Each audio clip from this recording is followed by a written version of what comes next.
नमस्कार मित्रांनो, मी अशोक पारखे आपल्या सपोर्ट मॅट चॅनलमध्ये आपले स्वागत आहे। आज मी आजच्या भागामध्ये फायटर मूवीचं पोस्टर या ठिकाणी स्केच करत आहे। त्यासाठी आत्ता जी हिरोनी आहे याच्यामध्ये वन साइड चेहरा आहे, ती म्हणजे दीपिका पदुकोण। हिचं स्केच करण्यासाठी मी पहिल्यांदा लुमिज मेथडचा वापर करतो आहे। लुमिज मेथडमध्ये जो चेहऱ्याचा गोल आहे तो एकदा बघून घ्या आणि त्याच गोलमध्ये छोटासा गोल असतो आणि त्याचे 3 ते 4 भागामध्ये पार्टिशन करायचं असतं। बघू शकता या ठिकाणी भोवतीची लाईन, नाकाची लाईन आणि ओठाची लाईन या ठिकाणी दिसून येतात। आणि हा जो आकार आहे हा एक प्रकारे आपल्याला भौमितिक आकार दिसून येतोय। आता याच भौमितिक आकाराला आपल्याला त्याला ज्या पद्धतीने नॅचरल आकार आहे त्या पद्धतीने आपल्याला आकार द्यायचा आहे। आता ही जी लाईन मी मधोमध मारलेली आहे त्याचं कारण असं आहे की नाक आणि त्याच्या तिकडली साईड ती दिसते, म्हणजे तो चेहऱ्याचा अँगल दर्शवतो ती लाईन। आणि आता या ठिकाणी भोवई जी वरती केली ती पहिल्या लाईनीच्या वरती घेतलेली आहे आणि त्याच्या खाली अंदाज बघायचा। या ठिकाणी जो रेफरन्स फोटो आहे त्याचा अंदाज बघूनच आपण या ठिकाणी स्केच करत आहोत। या ठिकाणी जो गॉगल आहे तो गॉगल गोल आहे, बघू शकता आपण, पण कशा पद्धतीने गोल आकार आहे, लंब गोल। त्या पद्धतीने या ठिकाणी मी थोडंसं अंतर सोडून जे रेफरन्स फोटोमध्ये अंतर आहे भोवईचं आणि गॉगलच्या गोलचं, ते अंतर सोडून या ठिकाणी मी स्केच करतो आहे। आपण जर जास्तीत जास्त स्केचचा जर सराव जर केला तर आपल्याला चांगल्या पद्धतीने अंदाज परफेक्ट घेता येईल। त्याच्यामुळे सरावाची जास्तीत जास्त आवश्यकता असते। या ठिकाणी मी जे आता बघा 2 गोल घेतलेले आहे, जे गॉगलचे गोल आहे आणि या गोलला व्यवस्थित आकार आता देऊन घेणार आहे। याच्यामध्ये गोलमध्ये आपल्याला या ठिकाणी शॅडो दिसते आहे, जे ब्लॅक टोन या ठिकाणी दिसतोय। तो ब्लॅक टोन आपण या ठिकाणी आकार पूर्ण झाल्यानंतर देऊन घ्यायचा आहे। ज्या ठिकाणी लाईट टोन आहे तो लाईट टोन ठेवायचा, ज्या ठिकाणी डार्क टोन आहे त्या ठिकाणी डार्क टोन देऊन घ्यायचा। आता या ठिकाणी भोवतीच्या खाली आपल्याला थोडासा अंधार दिसतोय शॅडो, म्हणून या ठिकाणी मी काळपट थोडीशी अंदूक शॅडो तयार केलेली आहे, बघू शकता। आता रेफरन्स फोटोमध्ये आपण बघून ऑब्झर्वेशन करायचं आहे, कोणत्या ठिकाणी जास्त हायलाईट आहे तो भाग तसाच सोडायचा, ज्या ठिकाणी शॅडो आहे, डार्कनेस आहे तो भाग पेन्सिलने डार्क करायचा प्रयत्न करायचा। एक ठिकाणी डोळा काहीसे डोळ्यानंतरचा जो भाग असतो तो म्हणजे नाकाचा भाग। आता गॉगल झाल्यानंतर आपल्याला या ठिकाणी नाकाचा शेंडा दाखवायचा आहे, तो आडव्या उभ्या रेषेत आपण दाखवू शकता, म्हणजेच आपल्याला रेषांच्या सहाय्याने तो दाखवू शकतो। ओके, बघू शकता नाक थोडंसं असं लांब, ज्या पद्धतीने आकार आहे त्या पद्धतीने आपल्याला करून घ्यायचं आहे आणि त्याला थोडी शेडिंग करत जायचं आहे, जेणेकरून पूर्णपणे चुकलं तर खोडता पण आलं पाहिजे। पण या ठिकाणी मी इरेझरचा विषय घेतच नाही, चुकलं तर चुकलं। रॅपिड स्केच म्हणून हे स्केच आपल्याला समजावण्याचा प्रयत्न करत आहे। पेन्सिल ही जी आहे ती चारकोल पेन्सिल आहे, कॅमलिनची चारकोल पेन्सिल। या ठिकाणी जर चुकलं तर मग इरेझरचा वापर आपण करू शकता, पण मी या ठिकाणी करणार नाही। थोडीशी शेडिंग मी या ठिकाणी करतो आहे नाकाला, कारण की जो नाकाच्या शेंड्यावरती हायलाईट आहे तो दिसून येण्यासाठी त्याला शेडिंग करतोय। या ठिकाणी ज्या याच्या कांड्या आहे गॉगलच्या त्या या ठिकाणी मी दाखवत आहे, बघू शकता. आणि गॉगलमध्ये जो डार्कनेस आहे या ठिकाणी मी पेन्सिलच्या सहाय्याने दाखवतोय, बघू शकता.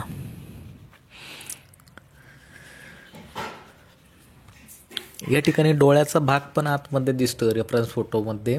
आपण तो थोडासा काहीतरी अनाहूतपणे थोडासा भाग जो दिसतोय बारीक बघितल्यानंतर तो या ठिकाणी मी शेडिंगच्या सहाय्याने दाखवलेला आहे. आणि थोडी शेडिंग पुढे जाता जाता आपण ती अजून व्यवस्थित पूर्ण करूया. आता होटाचं अंतर किती आहे याचा अंदाज बघून आपण या ठिकाणी नाकाचं आणि होटाचं अंतर किती आहे हे बघून अंदाज बघून आपण या ठिकाणी होट तयार करायला घेतले आहे. होट बघू शकता, तिकडल्या साईडचा होट छोटासा आहे आणि इकडली साईड जी आहे दर्शनी साईड चेहऱ्याच्या ती होटाची लांबी जास्त आहे.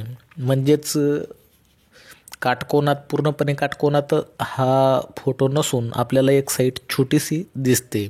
सो तसं आपल्याला या ठिकाणी बनवायचं आहे. याचा अभ्यास महत्त्वाचा आहे, त्याच्यामुळे स्केच जास्तीत जास्त सराव करणं गरजेचं असतं. ओके, बघू शकता वरचा जो होट आहे तो आपल्याला या ठिकाणी मिडल टोनमध्ये दिसतोय आणि त्याला जी लाईन आहे ती डार्क टोनमध्ये आहे. ती आपण जशीच तशी करण्याचा प्रयत्न केलेला आहे.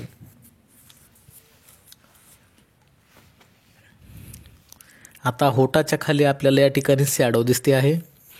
ती शॅडो आपण या ठिकाणी पूर्ण करणार आहोत. पण ते अगोदर आपल्याला जो चेहऱ्याचा जो फेस आहे हा या ठिकाणी थोडासा फुगलेला वाटतो, त्याच्यामुळे थोडासा कमी करत मी आहे, बघू शकता.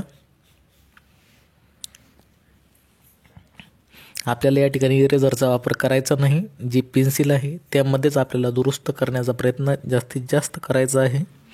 बघू शकता या ठिकाणी मी होटाखाली पण आपल्याला शॅडो दिसते आहे, ती त्याच पद्धतीने तयार केलेली आहे, दाखवलेली आहे. थोडं डीपमध्ये वर्क करूच पुढे आपण बघू शकता. आपण या ठिकाणी मी मुद्दाम रिअल टाईममध्ये या ठिकाणी व्हिडिओ टाकणार आहे. जास्तीत जास्त लोकांपर्यंत हा व्हिडिओ पोचवा, जेणेकरून रिअल टाईममध्ये व्हिडिओ हा बऱ्याच दिवसातून हा पहिल्यांदाच मी टाकलेला आहे, जेणेकरून आपल्याला काहीतरी शिकायला भेटेल या उद्देशाने. बरेचसे व्हिडिओ आहे जे स्पीडमध्ये असतात. हा पहिल्यांदा व्हिडिओ आहे बऱ्याच दिवसानंतरचा का पेन्सिल शेडिंगमध्ये मी या ठिकाणी रिअल टाईम आउटलाईन दाखवत आहे. जो केसाचा भाग आहे याचं अंतर आपल्याला बघून, भोवळीचं अंतर बघून, केसाच्या वरच्या भागाचं अंतर बघून आपण या ठिकाणी अंदाज करून या ठिकाणी आपल्याला केसाची आउटलाईन केलेली आहे. नंतरून खाली चष्म्याच्या कांडीजवळ आपल्याला कानाचा भाग या ठिकाणी दाखवायचा आहे. तो कशा पद्धतीने आहे तो बघून मी या ठिकाणी ड्रॉ केलेला आहे. आणि वरची साईड आहे जी डोक्याच्या साईडची जी हेअर लाईन ती आपण रेफरन्स फोटोमध्ये ज्या पद्धतीने आहे त्या पद्धतीने आपल्याला या ठिकाणी दाखवायची आहे. ओके, आणि त्याला डार्क टोन आणि हायलाईट मिडल टोन दाखवू शकता आपण, पण पुढे बघूया. ठीक आहे, आत्ता फक्त आपल्याला तुम्हाला दाखवण्यासाठी या ठिकाणी मी स्केच करून दाखवत आहे. हे पूर्णपणे डीपमध्ये नाही, ध्यानात ठेवा. पूर्णपणे डीपमध्ये जर केलं आपण याला जास्तीत जास्त वेळ जाऊ शकतो. पण हे आपल्याला रॅपिड स्केच आहे, कमी वेळात आपल्याला पटकन इफेक्ट द्यायचा आहे आणि दाखवायचा आहे.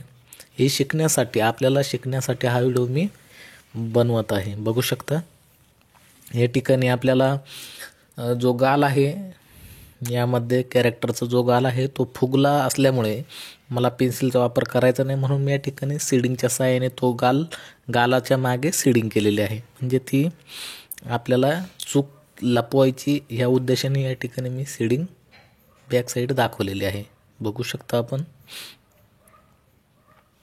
आता हे जे चष्मा आहे गॉगल त्याला व्यवस्थितपणे आउटलाईन करून अजून छान दिसेल याकडे आपण लक्ष देणार आहोत. बघू शकता आपण.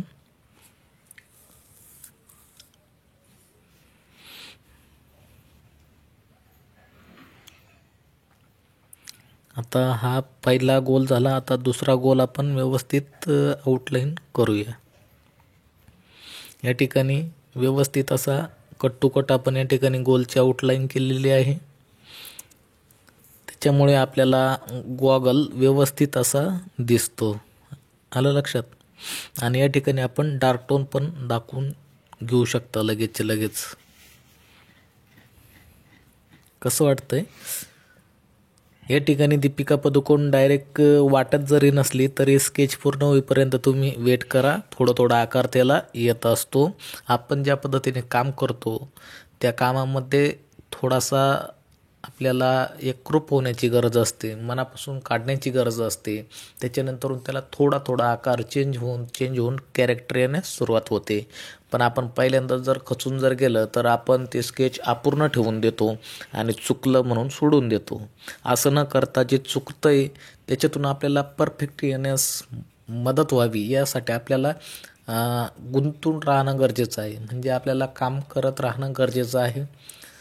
आपला मूड ऑफ होता कामा नाही. ओके. या ठिकाणी बघू शकता कॅरेक्टर थोडंसं डाऊन वाढतंय, पण मी याला व्यवस्थित करण्याचा पुरेपूर प्रयत्न करणार आहे. बघू शकता आपण. आतमध्ये पण आपल्याला चष्म्याच्या जे शॅडो आहे त्याच्यामध्ये आपल्याला जर बारीक जर बघितलं तर डोळे पण दिसतात. ते पण मी या ठिकाणी डोळे थोडेसे शॅडो करून डार्क शॅडो दाखवून या ठिकाणी ते उठव आणण्याचा प्रयत्न करत आहे.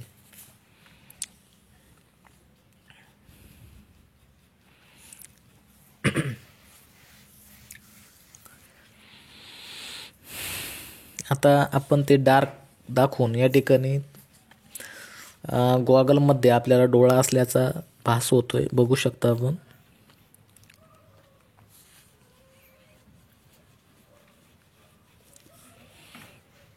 या ठिकाणी ज्या ठिकाणी जास्त डार्क दिसतोय तो भाग मी या ठिकाणी कव्हर करण्याचा प्रयत्न करत आहे. म्हणजे थोडंसं डीप करण्याचा प्रयत्न करतो आहे. पूर्णपणे डीप तर नाहीच आहे, पण मग कॅरेक्टर येण्यासाठी आपल्याला थोड्या गोष्टी महत्त्वपूर्ण आपल्याला कराव्या लागतात. त्या म्हणजे डार्क टोन, शॅडो आणि हायलाईट या गोष्टीकडे लक्ष देऊन आपल्याला थोडंसं व्यवस्थित करावं लागतं. म्हणजे कॅरेक्टर यायला मदत होईल. ओके. या ठिकाणी मी जे बोटाने थोडं घासतो त्याचं कारण असं की ते शेडिंग मर्च होते आणि मर्च झाल्यानंतर ते मस्त. याच्या अगोदर पण मी व्हिडिओ बनवलेले आहे. कापडाने पण करतो, कधी बोटाने पण करतो. त्यामुळे शेडिंग मस्तपैकी मर्च होऊन आपल्याला ते रिअलिस्टिक आपल्याला ती गोष्ट भासवते. त्याच्यामुळे मी ह्या गोष्टीचा फायदा घेतो. जास्तीत जास्त आपण कापडाने जर केलं तर खूपच छान. कापडाने किंवा एअरबड्सने, कापसाच्या कांडीने. ओके. कान साफ करायचं असतं ते कापसाची कांडी असते त्याने आपण करू शकता, किंवा मग कापडाने बोटाने लावून आपण करू शकता. ठीक आहे. काही जण ब्रशने पण करतात. ब्रशने पण छानच आहे. हे जे आहे मी आता जे सांगतोय एअरबड्स आणि ब्रश आणि कापड आणि कापूस याचा जो वापर केला जातो हे आपल्याला सॉफ्ट दिसण्यासाठी, शेडिंग व्यवस्थित सॉफ्ट, ब्लेंडिंग व्यवस्थित होण्यासाठी या ठिकाणी आपण वापर केला जातो. ह्या गोष्टी काहींना माहीत नसतात, काहींना माहीत असतात तर ते वापर करत असतात. आणि तुम्हाला जर माहीत नसेल तर माहीत करून घ्या. ओके. सॉफ्ट शेडिंगसाठी आपल्याला या ठिकाणी विविध प्रकारचा टूलचा वापर आपण करू शकतो.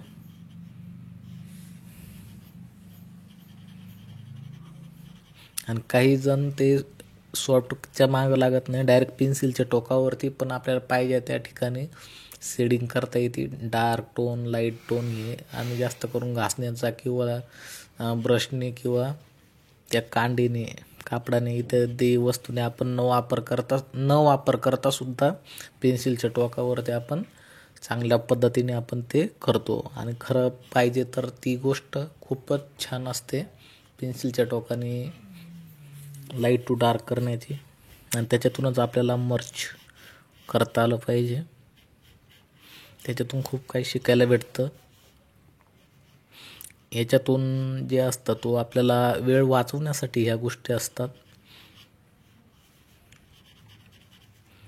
बघू शकता जे या ठिकाणी मी डोळ्याच्या वरची जी लाईन असते ती पण कवर करून या ठिकाणी ज्या ठिकाणी आपल्याला मिडल टोन आहे त्या ठिकाणी मी आता देऊन घेत आहे चेहऱ्यावरती.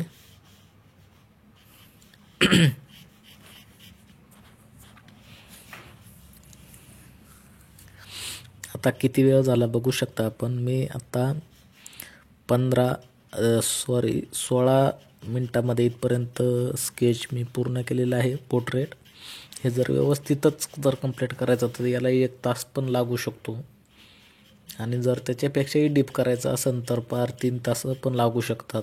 पण साधारण स्केच करायला 20 मिनटं लागतात सिंपल, आणि थोडंसं बरं करण्याला 30 मिनटं, म्हणजे जवळपास अर्धा तास एका पोर्ट्रेटला जातोच. ओके.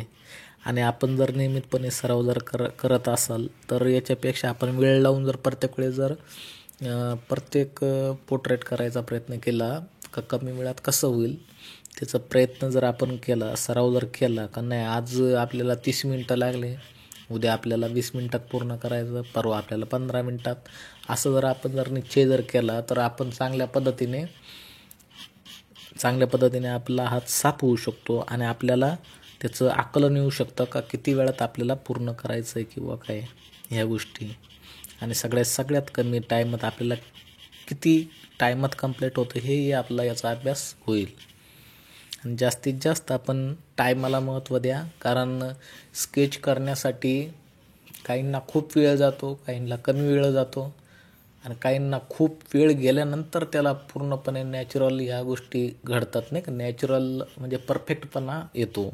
तर काहींना कमी वेळात ते प्रभावी स्केच तयारी करतात.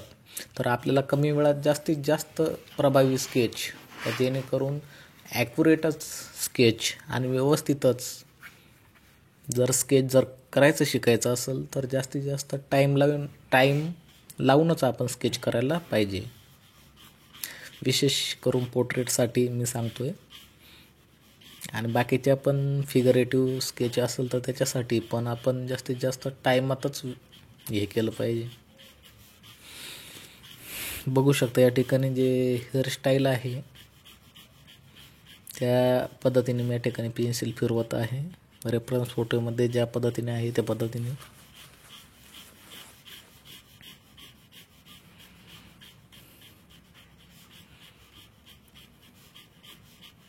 आता येणारा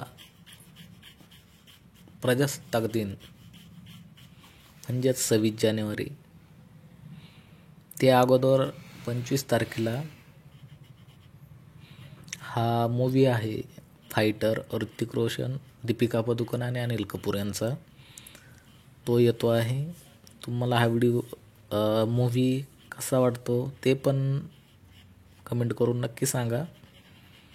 पण आता ते मूवी खूप लांबची गोष्ट आहे. आता हा व्हिडिओ पाहिल्यानंतर ठीक आहे, मूवी कसा का असे ना चांगलाच असेल, कारण देशभक्तीपर मूवी आहे. आणि या ठिकाणी माझं स्केच कसं वाटतं हे तुम्ही कमेंट करून नक्की सांगा.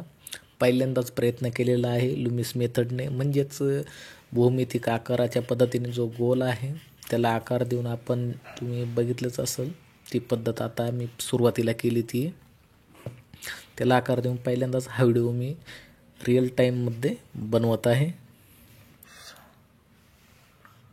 या ठिकाणी स्केच मुलीचा चेहरा कंप्लीट झालेला आहे.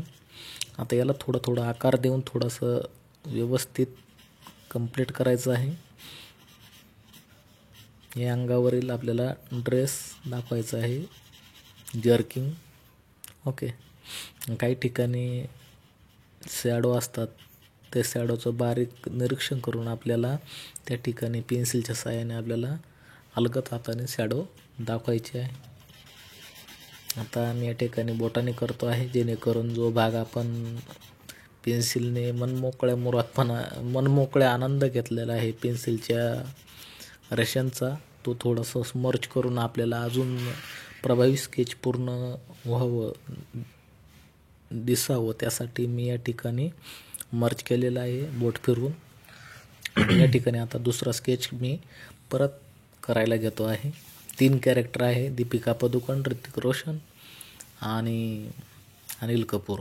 या ठिकाणी मी आता हा जो गोल केला आहे ती लुमिस मेथड आहे.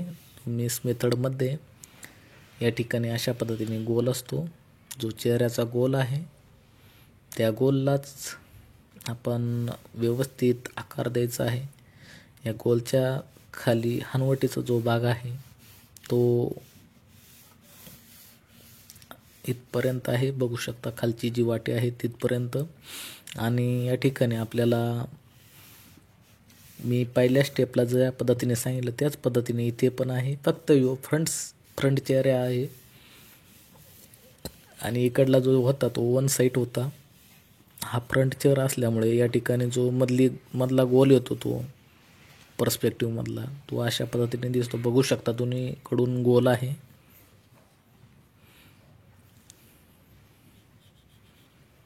आणि आता हा जो आकार झालेला आहे भौमितिक आकार, यालाच आपण नॅचरल आकारात कन्वर्ट करणार आहोत.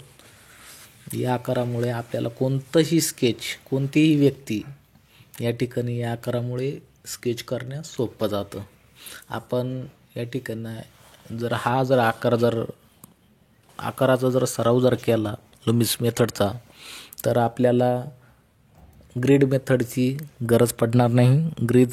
ग्रीड मेथड म्हणजे जाळी पद्धतीने जे आपण स्केल करतो, अंतर घेऊन रेषा मारून आपण चित्रावरती दाखवतो. तेच चित्र आपण या ठिकाणी कागदावरती उमटवतो. त्या पद्धतीला त्याला स्केल पद्धत म्हणतात, ग्रीड मेथड. आणि याला जी म्हणतात ती लुमिस मेथड म्हणतात, लुमिस पद्धत. या ठिकाणी बघू शकता 3 पार्टिशन केलेले आहे. एक वरती कपाळाचा, दुसरा भोवईपासून नाकाचा, तिसरा होटाचा, हनवटीचा. या ठिकाणी 3 ते 4 पार्टिशन केल्यानंतर आपल्याला बसवायचा. या ठिकाणी डोळ्याच्या ठिकाणी मी गॉगल दाखवले आहे, कारण याच्यात पण ऋतिक रोशनला गॉगलच आहे. तो आकार कसा आहे, त्याचा अंदाज कसा आहे, त्याचा पर्स्पेक्टिव्ह कसा आहे, याचा अंदाज बघून या ठिकाणी मी अशा पद्धतीने स्केच केलेला आहे, बघू शकता.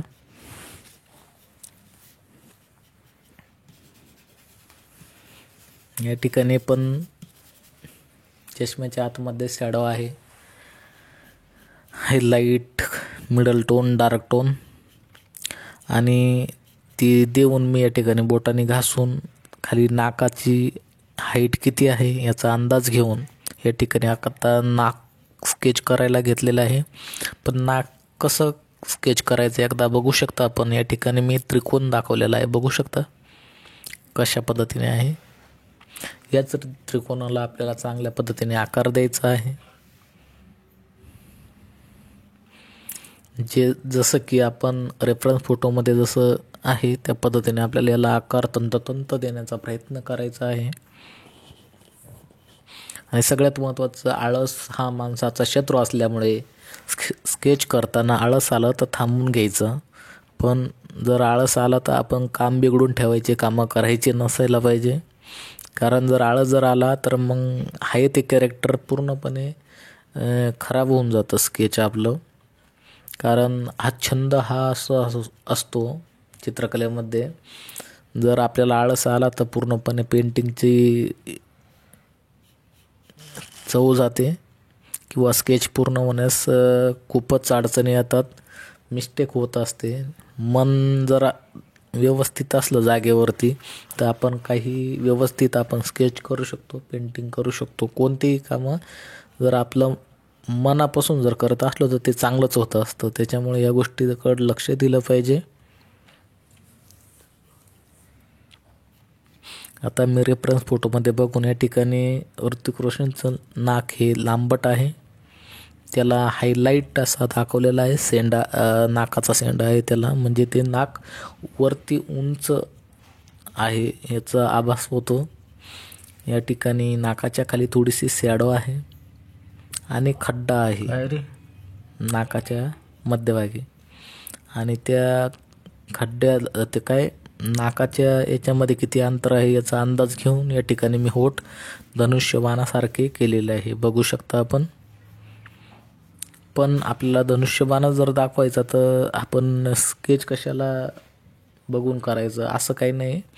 पूर्णपणे धनुष्यबाण पण नसतो, पण आकार त्या मापी असतो धनुष्यबाणासारखा. पण आपल्याला रेफरन्स फोटोचा आधार घेऊन या ठिकाणी स्केच करायचं असतं.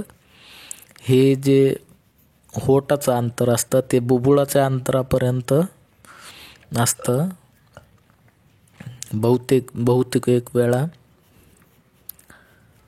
बुबुळाचं म्हणजे बुबुळाच्या रेषेतच आपल्याला खाली यायचं असतं. आता या ठिकाणी बुबुळ नाही किंवा डोळे नाही, डायरेक्ट गॉगल आहे, पण तुम्ही तरी पण अंदाज तयार केला असेल.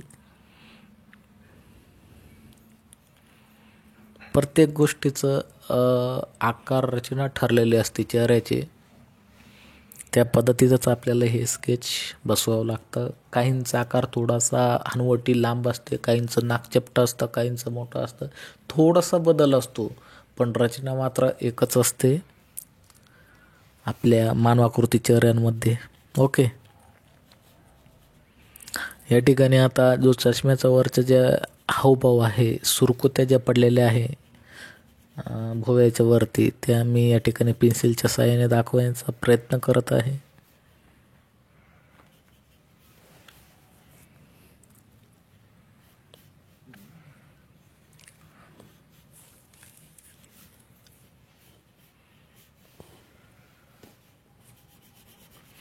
बघू शकता या ठिकाणी जो गॉगल आहे त्या गॉगलमध्ये जास्त डार्क शॅडो आहे, तो मी दाखवायचा प्रयत्न करतोय.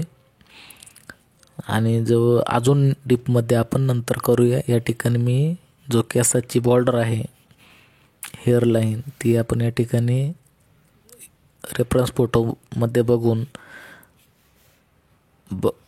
त्या पद्धतीने करण्याचा प्रयत्न करतो आहे, बघू शकता. कारण कपाळाची लाईन, कपाळाचे आणि केसाची लाईन आणि भोवयाचं अंतर, त्याचं अंतर किती, त्याच्यानुसार आपल्याला अंदाज घेऊनच या ठिकाणी स्केच करायचं आहे. कारण अंदाज थोडासा चुकला की चित्र चुकलं म्हणून समजा. त्याच्यामुळे आपल्याला अंदाज परफेक्ट येण्यासाठी भौमितिक आकाराचा वापर करायचा आहे. आणि आपली दूरदृष्टी परफेक्ट राहण्यासाठी, म्हणजे हे चित्र चुकलं आहे की बरोबर आहे हे आपल्याला कळण्यासाठी सराव करणं गरजेचं आहे. म्हणजे अंदाज आपल्याला परफेक्ट येतो कोणत्या पण चित्रांमध्ये. बघू शकता या ठिकाणी मी जी चेहऱ्याची आउटलाईन जी आहे ती पूर्ण केलेली आहे. या ठिकाणी गालाचा भाग आहे, एक साईड झाली, दुसरी साईड पण त्याच पद्धतीने मी या ठिकाणी करतोय.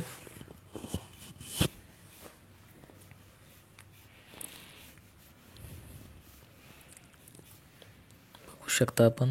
आता या ठिकाणी बाह्य बॉर्डर, जी की ऋतिक रोशनचे जे हेअरस्टाईल आहे ती या ठिकाणी दाखवत आहे, बघू शकता. ज्या पद्धतीने आपल्याला रेफरन्स फोटोमध्ये आहे त्या पद्धतीने हेअरस्टाईल करायची आहे.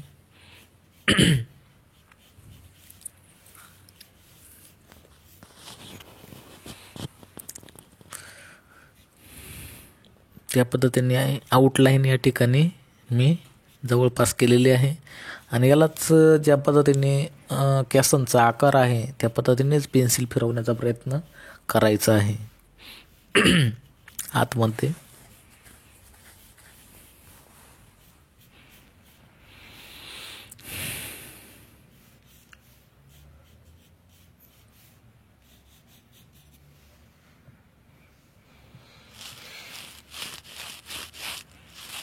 आता तो केसाचा आकार तो आपण थोड्या वेळाने दाखवूया. पहिल्यांदा स्केच पूर्ण करून घेऊया. या उद्देशाने मी पहिल्यांदा ते सोडून या ठिकाणी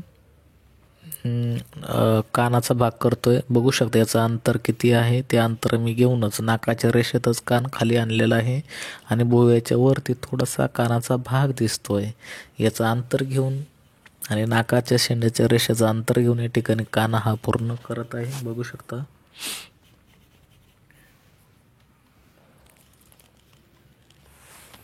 दुसरा पण कान ह्याच लाईनमध्ये आहे. याचं भान ठेवून आपल्याला स्केच पूर्ण करायचं आहे. खाली वर असा पण नको व्हायला पूर्णपणे, पण मग ज्या पद्धतीने रेफरन्स फोटोमध्ये आहे त्या पद्धतीने आपल्याला या ठिकाणी करायचं आहे, बघू शकता.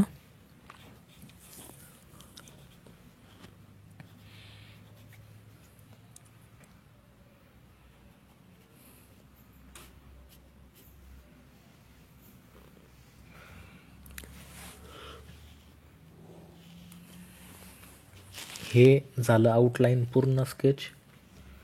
याला आता केसाचा जो आकार आहे तो व्यवस्थित आपण करून घेऊया. ज्या पद्धतीने केसाची हेअरस्टाईल आहे त्या पद्धतीने आपल्याला या ठिकाणी पेन्सिलचा आकार द्यायचा आहे.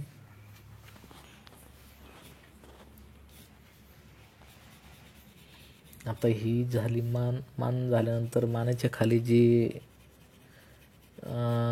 शॅडो असते आणि थोडासा आकार असतो, जे नरडीचा जो आकार असतो तो या ठिकाणी मी केलेला आहे. आणि याच्या खाली शॅडो जी आहे ती दाखवायचा प्रयत्न करतोय, बघू शकता.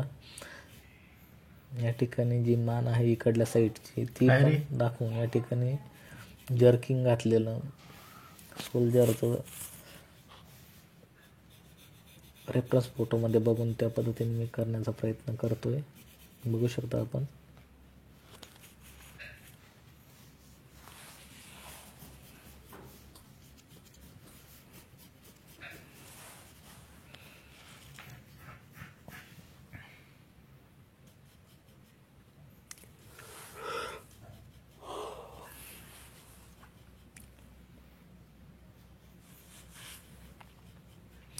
बघू शकता या ठिकाणी जिथे जिथे शॅडो आहे त्या ठिकाणी मी दाखवायचा प्रयत्न करतोय.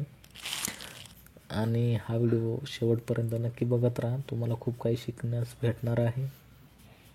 लक्ष देऊन स्किप न करता बघत राहा. त्यामुळे तुम्हाला कुठे कशा पद्धतीने शेडिंग करायची, कसा भौमितिक आकारापासून नॅचरल आकार बनवायचा हे आपल्याला या ठिकाणी शिकायला भेटेल. त्यामुळे हा व्हिडिओ शेवटपर्यंत अगदी बघत राहा.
9:30. 9:30 वाजले.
Yeah.